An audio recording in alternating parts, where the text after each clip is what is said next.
Hello दोस्तों, welcome back to new video. तो दोस्तों, हिमाचल प्रदेश जल शक्ति विभाग की तरफ से एक इम्पोर्टेंट नोटिफिकेशन आउट हुई है, वो भी आपके रिज़ल्ट से संबंधित। ठीक है, तो आज एक डिवीज़न का हमारे पास रिज़ल्ट पहुंच चुका है। तो सभी दे सकते हैं कि आप लोगों को इसमें बताया जाएगा किस डिवीज़न का रिज़ल्ट आउट हुआ है।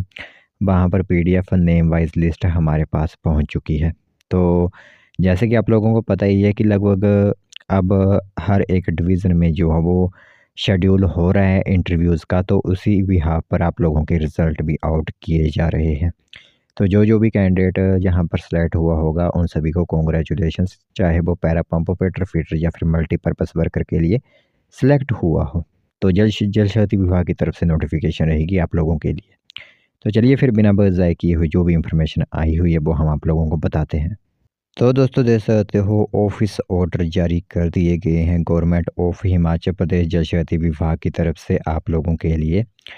तो यह जो रिक्रूटमेंट आप लोगों के लिए या फिर जहाँ पर जो आप लोगों के लिए रिज़ल्ट आउट हुआ है वो रहेगा आप लोगों के लिए जल शक्ति डिवीज़न अन्नी का। ठीक है, वहाँ पर पैरा पंप ऑपरेटर के लिए फॉर्म फिलअप हुए थे, पैरा पंप ऑपरेटर के लिए और मल्टीपर्पज़ वर्कर के लिए। तो सभी के लिए जो है वो रिज़ल्ट आप लोगों के लिए आउट कर दिए गए हैं। ठीक है, मेरिट बेसिस जो है वो आप लोगों को यहाँ पर रखा गया था। इसमें क्या था कि 6300 रुपया पर महीने का सैलरी आप लोगों के लिए होगी और कोई भी ट्रैवलिंग अलाउंस आप लोगों को नहीं दिया जाएगा। 6 घंटे की ड्यूटी आप लोगों से ली जाएगी। ठीक है, तो आप लोगों को बताते हैं यहाँ पर कि कौन-कौन कैंडिडेट सेलेक्ट हुआ है, लिस्ट हमारे पास पहुँच चुकी है।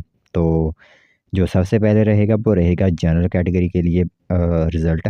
देख सकते हो नेम ऑफ कैंडिडेट पहला जो था वो है Shri Rajesh Chauhan, father name late Shri Shyam Das, date of birth बताई हुई है, एड्रेस दिया हुआ है, पोस्ट पैरा पंप ऑपरेटर के लिए रहेगी, प्लेस ऑफ पोस्टिंग इन्हें मिला हुआ है सब डिवीज़न निरमंड। ठीक है, ऐसे ही आप देख सकते हो यहाँ पर जो जनरल कैटेगरी से सिलेक्ट हुए हैं कैंडिडेट वो 4 रहेंगे।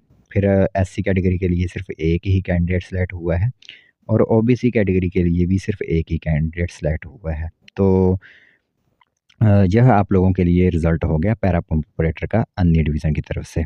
तो दूसरा जो आप लोग यहाँ पर देखोगे तो वो रहेगा आप लोगों का मल्टीपर्पज़ वर्कर के लिए। ठीक है, तो जनरल कैटेगरी के लिए यहाँ पर मल्टीपर्पज़ वर्कर के आप लोगों के कुल मिलाकर 7 कैंडिडेट सेलेक्ट हुए हैं। नेम जहाँ पर आप देख सकते हो अपना-अपना। ठीक है, दूसरे नंबर पर एससी कैटेगरी के 2 कैंडिडेट सेलेक्ट हुए हैं जिसमें एक फीमेल कैंडिडेट भी है। ठीक है, ओबीसी कैटेगरी का भी एक ही कैंडिडेट सेलेक्ट हुआ है मल्टीपर्पज़ वर्कर के लिए और ईडब्ल्यूएस कैटेगरी का भी एक ही कैंडिडेट यहाँ पर सेलेक्ट किया गया है। अब रहा आप लोगों का यहाँ पर फीटर का, क्योंकि पैरा पंप ऑपरेटर बता दिया, मल्टीपर्पज़ वर्कर बता दिया रिज़ल्ट। अब फीटर का रिज़ल्ट यहाँ पर देखिए आप सबसे पहले। तो जनरल कैटेगरी के लिए कुल मिलाकर 3 कैंडिडेट ही सिलेक्ट हुए हैं। ठीक है, प्लेस ऑफ पोस्टिंग वगैरह खुद आप यहाँ पर देख सकते हो। तो आगे यहाँ पर आप देख सकते हो कि पैराफिटर के लिए नेक्स्ट आप लोगों के लिए यहाँ पर जनरल कैटेगरी के लिए सिलेक्ट हुए हैं कैंडिडेट्स और सिर्फ यहाँ पर जनरल कैटेगरी के लिए ही 3 कैंडिडेट सिलेक्ट हुए हैं आप लोगों के पैराफिटर में। तो ये इन्फॉर्मेशन है जो है वो महत्वपूर्ण थी, क्योंकि जल शक्ति डिवीज़न की तरफ से मैंने आप लोगों से पहले भी कहा हुआ है कि किसी भी तरह की नोटिफिकेशन आती है, चाहे वो नई एडवर्टाइजमेंट की हो, चाहे वो इंटरव्यू को हो, चाहे वो किसी डिवीज़न की भर्ती से रिगार्डिंग हो, चाहे वो भर्ती कैंसिल हुई हो, तो यह पूरी नोटिफिकेशन आप लोगों को हमारी तरफ से बताई जाती है वीडियो के माध्यम से। तो अन्य डिवीज़न के रिज़ल्ट आउट हुए तो सोचा आप सभी लोगों को इस नोटिफिकेशन के बारे में बता दें।